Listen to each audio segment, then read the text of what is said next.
Is this the end of the Connecticut Sun? Here's the deal. The Connecticut Sun may be on their way out, not just of playoff contention, not just out of title talk contention. No, I'm talking out of Connecticut entirely. After more than 20 years as one of the WNBA's most consistent and successful franchises in the league, the team that helped to prove that pro women's basketball could work outside of NBA ownership, the Connecticut Sun are officially exploring a sale. And if the reports are true, the sale will probably include relocation.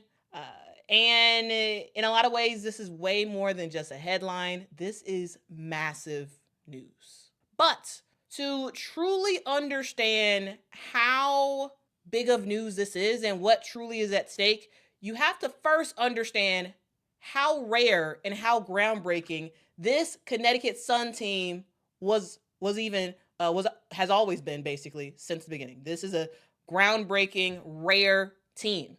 And how it came to be is a story that I know a lot of people may not know. So let's go through it. So we're going to rewind. We're going to rewind all the way to 2022. All right. In 2022, the NBA at that time was still the sole owners of individual teams. Like the NBA, sole owner, all the teams were owned by the NBA.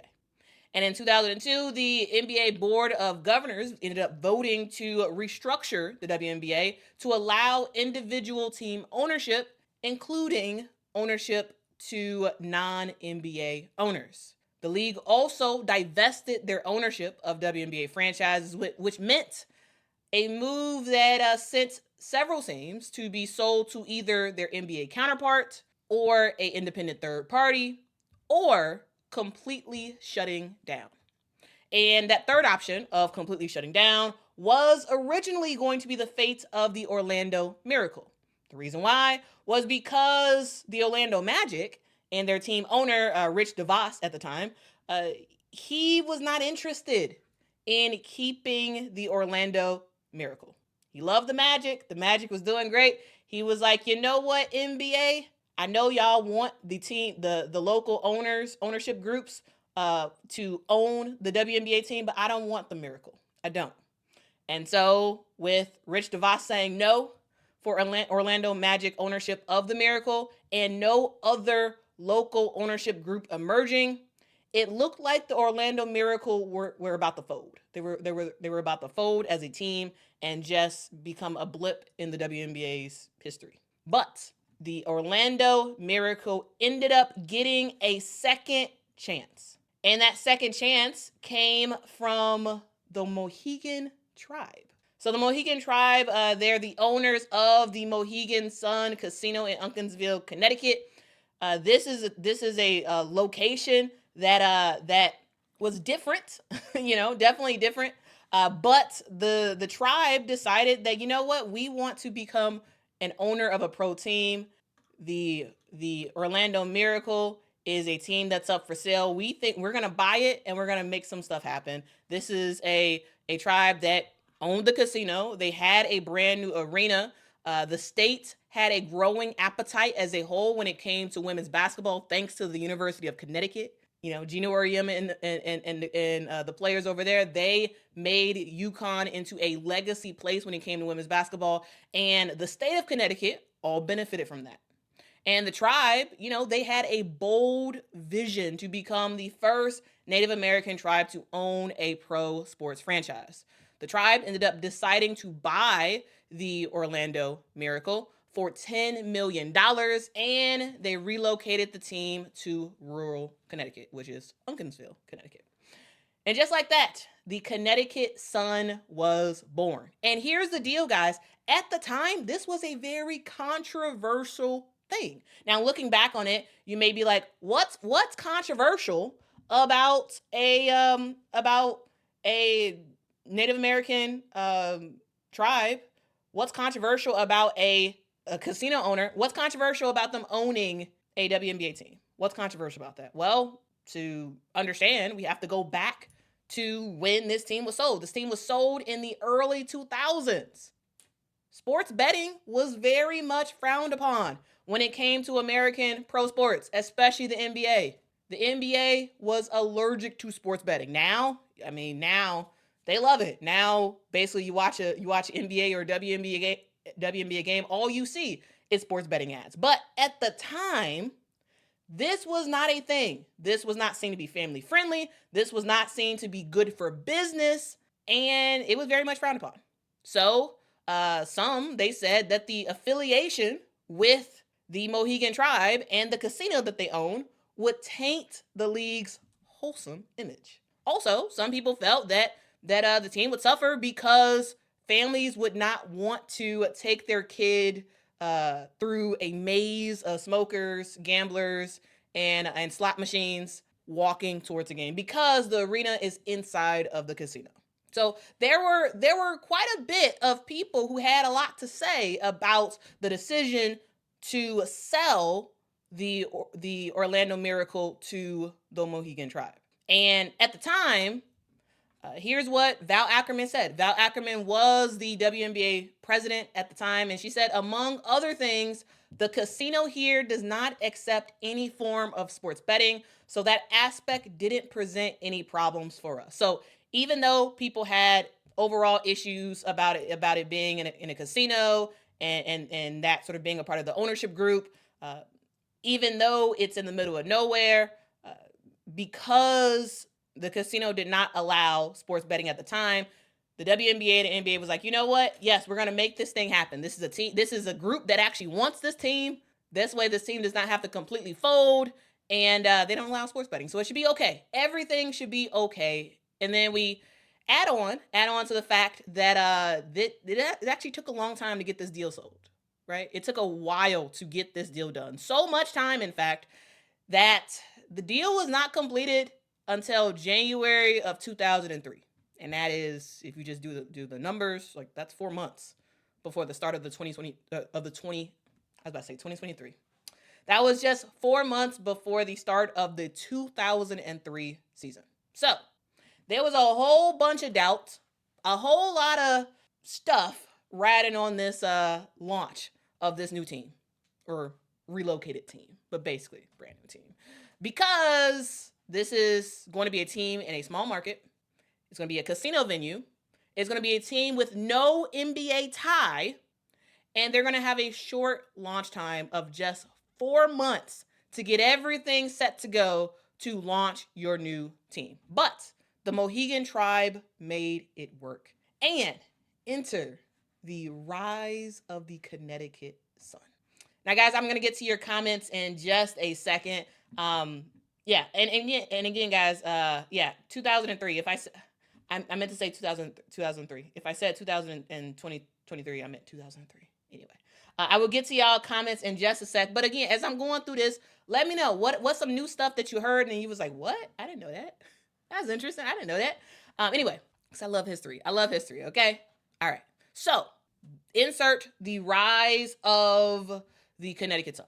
Not only did the Connecticut Sun work as a franchise, the Connecticut Sun thrived largely under head coach Mike Tebow. The team ended up making it far, right?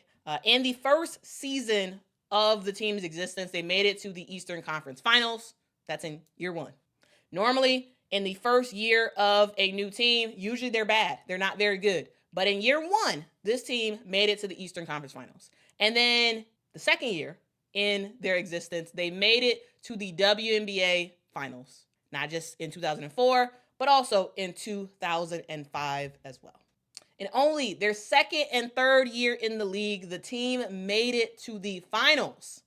And while attendance for the Connecticut Sun has always kind of fluctuated towards the bottom of the league, this is a team that was able to build a loyal fan base that allowed the Connecticut Sun in 2010 to become the first WNBA team to actually turn a profit. Yes, there's a lot of folks who say that WNBA teams have never turned a profit. That's not true. In 2010, the Connecticut Sun became the first WNBA team to actually turn a profit. It helps, even though the numbers overall for attendance was smaller, because they're in a smaller market, because expenses are in large part lower in some instances, they were actually able to turn a profit in 2010. And this is a team that had stars like Nikisha Sales, Katie Douglas, Lindsay Whalen, Chinea Gumake, Alyssa Thomas, and on and on and on and on. The Connecticut Sun, they always was able to figure out a way to have a successful roster. They did go through brief spurts where they were not very good, but overall, this has been one of the most successful and consistent teams in the league.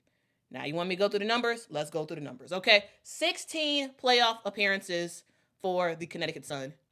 11 semifinal appearances. Now, this is both in the current semifinals structure in the WNBA and also Eastern Conference Finals back when the WNBA had the East and West Coast structure for the playoffs. So if you combine the old version of the playoff with the new version of the playoffs, the Connecticut Sun have appeared in 11 semifinal games. 11. That's a lot.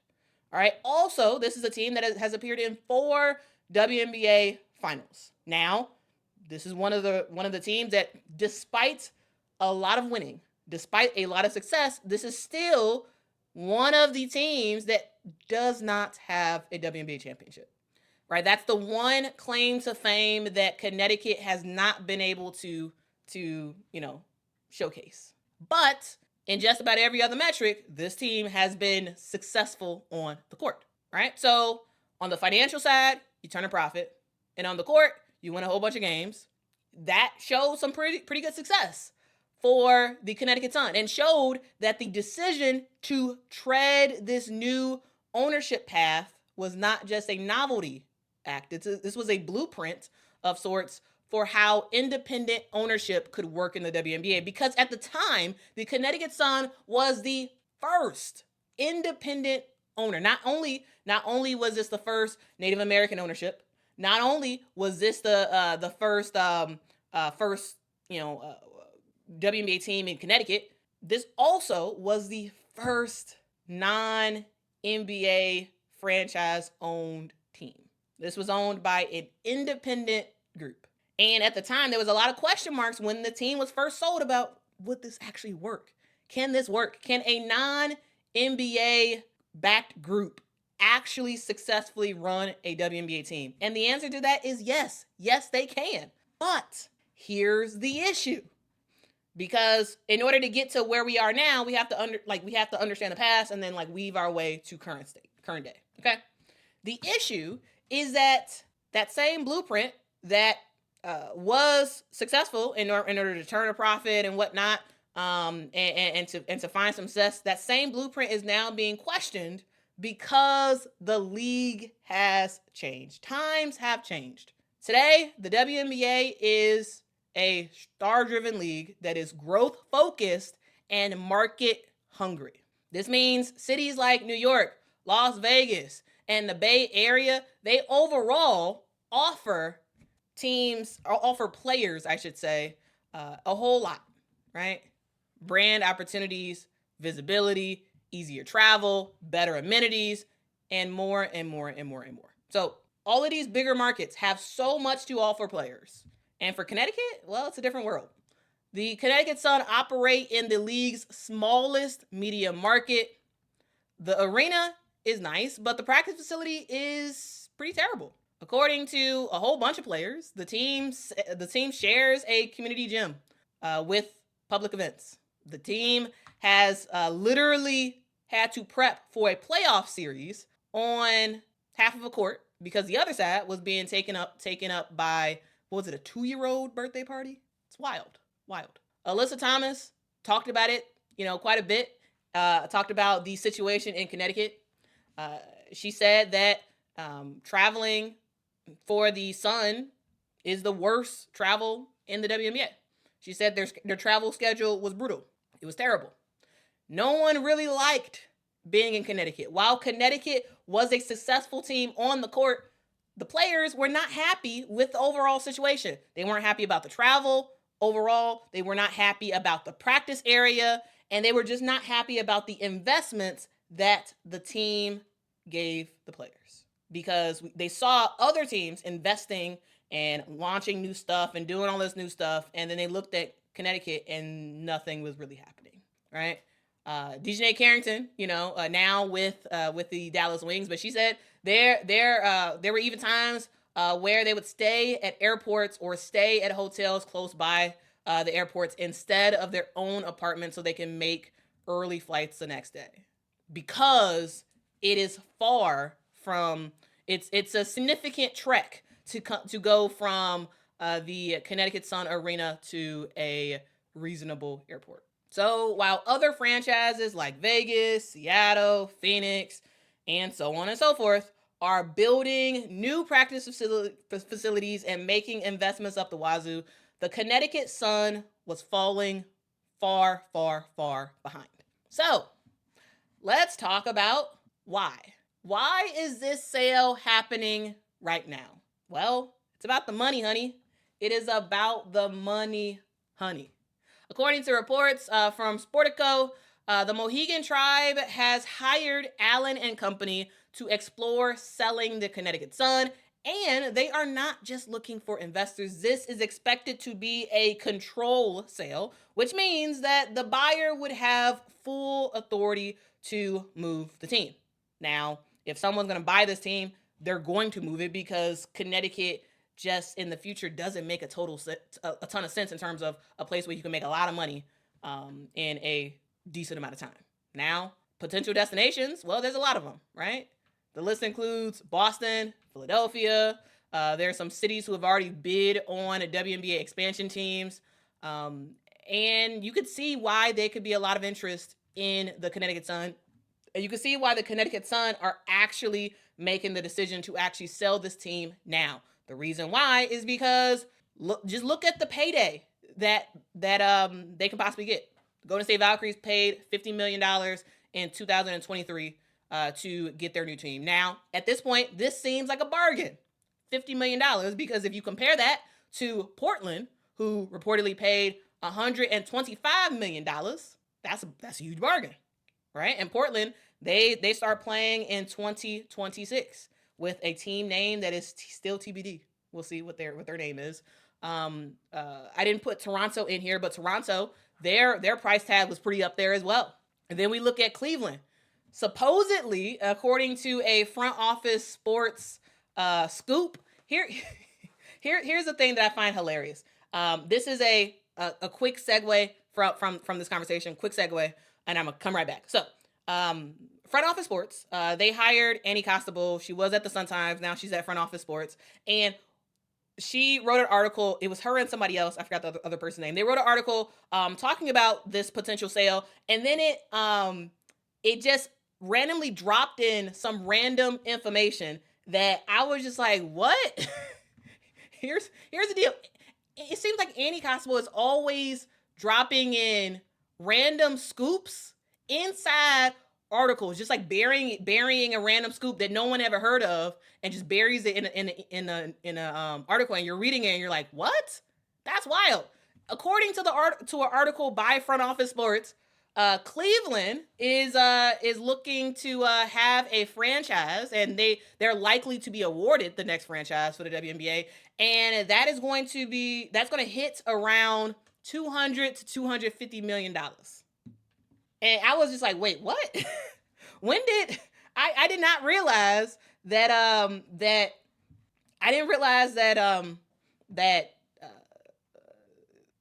Cleveland was so close to getting a team. Like, I was like, what? But yeah. The article said, according to reports, the WNBA is set to announce Cleveland as the 16th expansion franchise following a record bid from Cavaliers ownership group valued between $200 and $250 million. Now, this is basically breaking news that's buried towards the bottom of the article about the Connecticut Sun. And I was just like, wow. That's why you have to read articles. You just can't look at the headline, because sometimes there is some critical facts in these articles, and you like, what? So I'm gonna drop the link. I'm gonna drop the link in the chat to that article. Read the article. I'm telling you, man. That lady always be getting the scoops. She always be getting the scoops. Anyway, let's return back to the conversation about the Connecticut Sun because I just had to drop that in. So all the Cleveland people, all the Ohio people, y'all better get excited because y'all about to have a team. Okay, y'all are about to have a team. All right. Anyway, back to the regularly scheduled program. Okay. Now I gotta remember exactly where I was. I got Quita says Quita the Nugget. Hey man, I gotta look. I gotta because here's the thing. Like there's so many people who like you may just look at the headline, like the title and the little teaser, or you may read like the first 2 paragraphs. But if Annie is writing an article, you have to read the entire thing because you don't know what news she may be breaking in that article that she just glosses over, and you're just like, what? Wait, pause. Can you just write a whole article about this one line? I'm just saying. Work says nobody wants Cleveland. Well, clearly, people want Cleveland. I mean, the Cavaliers want it so much so that they're willing to pay between $200 and $250 million for it. So, also remember, wasn't the it was in Cleveland. The Final Four was in Cleveland. What 2 years ago? And so yeah, she really is. Yeah. Anyway, back to the regularly scheduled program. Darn, I have to remember exactly where I was. Okay. Anyway, so the news about Cleveland. Okay, so for the Mohegan Tribe, they are interested in selling this team because they're a organization that bought the Connecticut Sun for $10 million. In 2003, the Mohegan Tribe paid $10 million. And if you look at 50 million, 125, maybe 200 million, if you were looking at those figures, yes, these are expansion teams, but so that means that maybe a sale would be maybe around that 80 million to maybe 100 million range. Even if it's significantly lower than $200 million, that's still huge return on investment. And here's the deal. This is the Mohegan Tribal Gaming Authority is, they recently had to refinance because they're in some serious debt. I read an article that said that they recently refinanced $1.5 billion in debt. It's a lot of debt. It's a lot of money. And they refinanced it, so it seems like they're okay for right now. But the sale of this team could help overall functions when it comes to the Mohegan Tribe as a whole and help in a lot of their other business dealings. And the idea of selling this team for significantly more than you paid for, I mean, that's a little bit too good of a possibility to just give up, to have to just invest way more in the squad, because with the new CBA, they're going to have to improve their practice facilities. They're going to have a lot more investments if they want to keep this team. So it probably does make sense just to cut your losses and gain millions and millions of dollars upon a sell. So here's the thing. This is a win-win. Since 2019, the Sun have made it to 6 straight semifinals. They made it to 2 final appearances. Again, we've talked about the success of this team, all without being able to land major free agents. Because for the most part, no one really wanted to play at Connecticut. Not really. But they were able to make some stuff happen. This past offseason was a massive reset for this team. They lost their entire starting 5, including their best player, Alyssa Thomas. They lost their head coach, and she left for Indiana. And yet, here we are. We're still talking about Connecticut because Connecticut is always in the conversation of being an interesting team, right? There's people who always say that the Connecticut Sun is like, they're always the bridesmaid, never the bride, because they're always right there. They're always very successful, but they never can actually win a championship. But they're a team that has some really interesting and exciting talent, like Anissa Morrow, like a Sanaya Rivers. Their on-court product for years has been strong.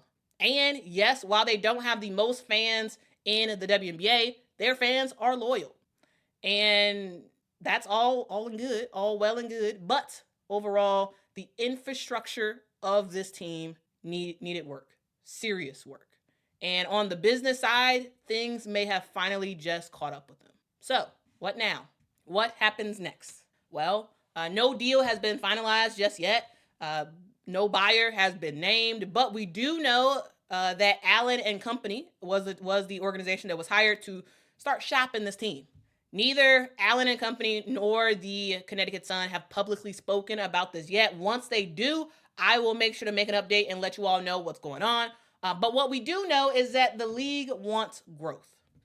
And we do know that expansion fees are skyrocketing. Y'all saw that last slide. And it's kind of hard to imagine a buyer with, a buyer spending close to $100 million on the Connecticut Sun and not wanting to move the team to a bigger market, to a newer facility, and give them more national visibility. Relocation is not a maybe. It's, for the most part, definitely happening. It feels very likely and in a lot of ways necessary to further the success of this team. So, where to next? Boston? Maybe. Possibly. The Connecticut Sun drew a sellout crowd, what was that, last year, with about 19,000 people in attendance for their first game ever at TD Garden, which is where the Boston Celtics play. And, there's another game that's happening this upcoming summer in Boston. And here's the deal. I can totally anticipate Boston being the team that ultimately, the Boston Celtics being the organization that ultimately buys this team. It makes sense because Connecticut is not that far from Boston. It's about, I believe it's about 2 hours away. If folks are if folks are in the East Coast area, maybe you all can give me a more defined time. But I read somewhere that it's around 2 hours away. Now don't know how accurate that is, but anyway, it's not that far. There already is a connection between the Connecticut Sun and the Boston Celtics. Boston really wants a WNBA team, so it makes a lot of sense for this team to relocate to Boston. Makes a lot of sense. And WNBA players will 100% support that because, again, Boston is a major market. It's a major market. Okay, 2 hours, Jeff. Thank you for confirming that. All right, so I have laid out all the facts. So everything I said earlier, that's all the facts that we know right now, okay? That's everything we know. Now, I wanted to lay that out before I actually gave y'all my thoughts about this. All right. So now, if y'all have any questions, let me know. But I walked through the history of the Connecticut Sun, how the Mohegan Tribe actually even got the Connecticut Sun to begin with, what people thought about it at the time, how successful this team has been over time, but also how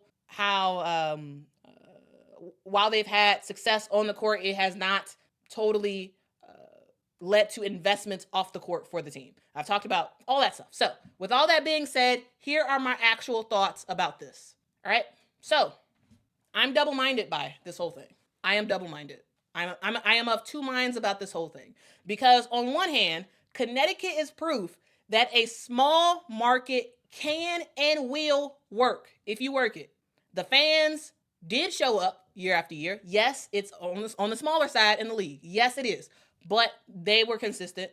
The Connecticut Sun built a culture in a small market that got some success, a lot of success, right? This is a team that did not fail on the court. Again, since 2019, the Sun have made it to six straight semifinals, 2 finals appearances, all without being able to land a major free agents. They have proven that small markets do indeed work. However, this is a team that fell behind off the court, not on the court, because they fell behind in infrastructure. They fell behind in investments. They rested on their laurels, and now, after handling business on the court, they didn't handle it off the court, and after 20 plus years, they are getting pushed out, slowly but surely pushed out of Connecticut. Because I tell you,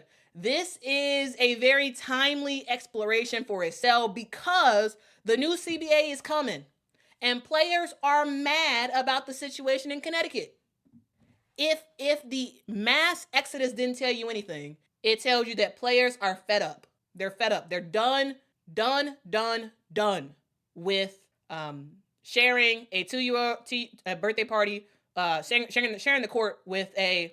Well, let me talk. Let me say that again. Okay, players have shown that they are sick and tired of less than great amenities. We have seen investments all through the board, right? So many teams either have brand spanking new practice facilities and amenities, or they have announced new practice facilities and amenities, right? Having an arena that is so far from the airport that it makes traveling a nightmare, having a practice facility that is basically a community center that you have to share the court with birthday parties and whatnot, it's terrible, right? And it's a nightmare. So here's the deal. When it comes to business, especially in sports, you have to evolve or get out the game. Evolve or get out the game. And we are seeing the rest of the league evolve. The rest of the leagues are evolving, right? So it's been a long time. The Connecticut Sun have not evolved. They have stayed successful on the court, but off the court, they have not evolved. And now it is time for the Connecticut Sun to wave the white flag, to collect their millions of dollars and get out of women's basketball. That's what it's about. So while I love the idea of a small market team being successful, and I don't like the idea of the WNBA only being in major markets, if you don't want to invest, sell the team, leave, move on. Boston will take great care of this team. They will have the amenities they want. They will have all this stuff they want, and players and fans will be happy. So evolve or get out.